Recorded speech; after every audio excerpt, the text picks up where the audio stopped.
दोस्तों, अगर आपने गुल्ली बुल्ली और जेसन का पार्ट नंबर फर्स्ट नहीं देखा है तो जरूर देख लें। लिंक आपको डिस्क्रिप्शन बॉक्स में मिल जाएगा। अब आगे की कहानी। दोस्तों, रॉड ने जैसा गुल्ली बुल्ली को बताया था वैसे ही गुल्ली बुल्ली अंकल को ढूंढने आगे चले जाते हैं। वो अंकल को ढूंढते ढूंढते काफ़ी आगे चले जाते हैं। तभी बुल्ली कहता है, गुल्ली मुझे लगता है कि हम लोग ज़्यादा आगे आ गए हैं, क्योंकि इस रास्ते में इतनी रात को और कोई आइसक्रीम नहीं बेच रहा है सिवाय रॉड के। तो मुझे लगता है कि रॉड हमसे कुछ छिपा रहा है। नॉटी बॉय शॉन कहता है, मुझे भी लगता है कि रॉड ने हमसे झूठ बोला है। गुल्ली कहता है, बुल्ली अगर ऐसी बात है तो रॉड ने आखिर हमसे झूठ क्यों बोला। बुल्ली कहता है, गुल्ली तुम सोचो, अगर अंकल मारियो को आइसक्रीम पहले ही मिल रही थी तो वो आगे आइसक्रीम लेने क्यों जाएंगे। गुल्ली कहता है, हाँ बुल्ली, बात तो पते की है, हमें रॉड के पास वापस चलना होगा। अब गुल्ली बुल्ली और पॉटी बॉय शॉन रॉड के पास वापस जाते हैं।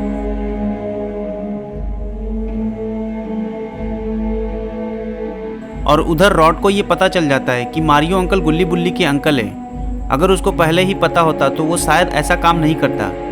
रॉड बुरी तरीके से फंस चुका था और वो उस स्कूटर को निकालकर कहीं और ठिकाने लगाने वाला होता है, लेकिन तब तक काफ़ी देर हो जाती है क्योंकि रॉड की मौत उसके पास मंडरा रही थी। मेरा मतलब गुल्ली बुल्ली और पॉटी बॉय शॉन रॉड के पास पहुंच चुके थे। रॉड घबरा जाता है और उसके पसीने छूटने लगते हैं। गुल्ली बुल्ली रॉड से पूछते हैं, हम बहुत आगे तक गए लेकिन हमें आगे तुम्हारे अलावा कोई और आइसक्रीम बेचता हुआ दिखाई नहीं दिया। मुझे लगता है कि तुम हमसे कुछ छुपा रहे हो। ये बात सुनकर रॉड की तो हवा निकल जाती है और वो वैन के पास इधर उधर करने लगता है। तभी नॉटी बॉय शॉन कहता है, मुझे लगता है दाल में कुछ काला है, और वो रॉड को हटाकर वैन के अंदर देखता है। गुल्ली बुल्ली और पॉटी बॉय शॉन वैन में देखते हैं। गुल्ली बुल्ली और पॉटी बॉय शॉन की आंखें फटी की फटी रह जाती हैं।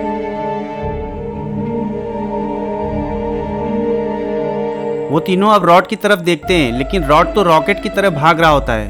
अब गुल्ली बुल्ली भी रॉड को पकड़ने उसके पीछे भागते हैं। लगता है अब आइसक्रीम मैन रॉड नहीं बच पाएगा, आज तो उसकी जान जानी ही है।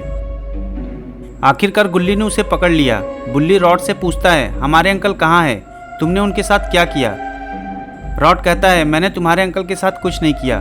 गुल्ली बोलता है, अगर तुमने अंकल के साथ कुछ नहीं किया तो फिर उनकी स्कूटर तुम्हारे वैन में कैसे आई?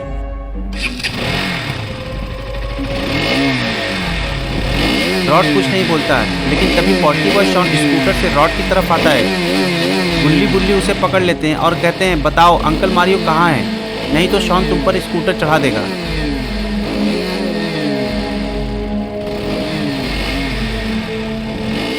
जैसे ही पॉटी बॉय शॉन स्कूटर लेकर रॉड के पास आता है, रॉड कहता है, रुक जाओ, मैं सब सच बताता हूँ।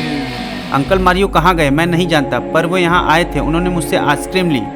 जैसे ही वो जाने वाले थे तभी वहाँ पर जेसन आ गया। जेसन ने मारियो अंकल को दौड़ा लिया और वो पहाड़ वाले गांव की तरफ चले गए। शॉन को रॉड की बात अच्छी नहीं लगी और वो स्कूटर फिर से स्टार्ट करके रॉड के ऊपर चढ़ाने वाला होता है।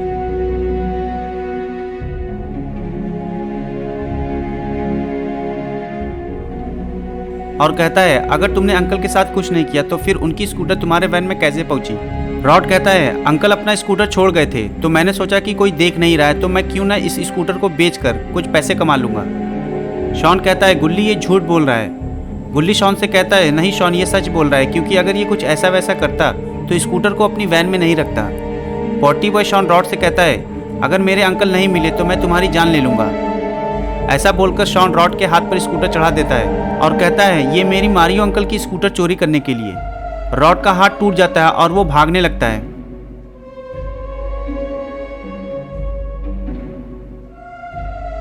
अब गुल्ली बुल्ली से कहता है, बुल्ली अगर हमें अंकल का पता लगाना है तो पहले हमें जेसन को ढूंढना होगा, कहीं उसने अंकल को मार न दिया हो। पॉटी बॉय शॉन कहता है, रॉड ने हमें बताया कि जेसन उस पहाड़ वाली गांव की तरफ गया है तो हमें उधर ही चलना होगा। गुल्ली कहता है, हाँ शॉन, अब तुम मुझे ये स्कूटर दे दो और बुल्ली के साथ तुम अपनी स्कूटर पर बैठ जाओ। नॉटी बॉय शॉन कहता है, नहीं गुल्ली, इस स्कूटर पर सिर्फ मैं बैठूंगा, तुम बुल्ली के साथ बैठ जाओ। पॉटी बॉय शॉन को अंकल मारियो की स्कूटर मिल गई थी तो वो उसे जैसे चाहे वैसे चला रहा था। अब गुल्ली बुल्ली उस गांव में पहुंच जाते हैं। पॉटी बॉय शॉन को वो गांव कुछ अजीब लग रहा था, मानो जैसे यहाँ कुछ गड़बड़ हो। शायद पॉटी बॉय शॉन डर रहा था, वो इसलिए ऐसा कह रहा था। तभी गुल्ली को वहाँ एक पुराना बंगला दिखाई देता है।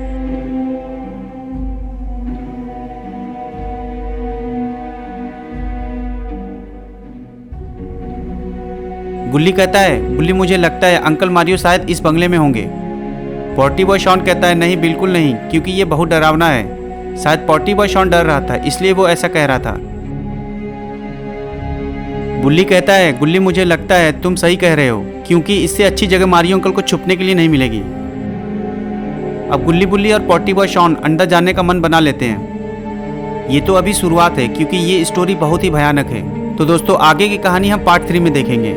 तो अगर आपको गुल्ली बुल्ली की ऐसी ही न्यू वीडियोस देखनी है तो चैनल को सब्सक्राइब जरूर कर ले और ऑल नोटिफिकेशन दबाना ना भूलें।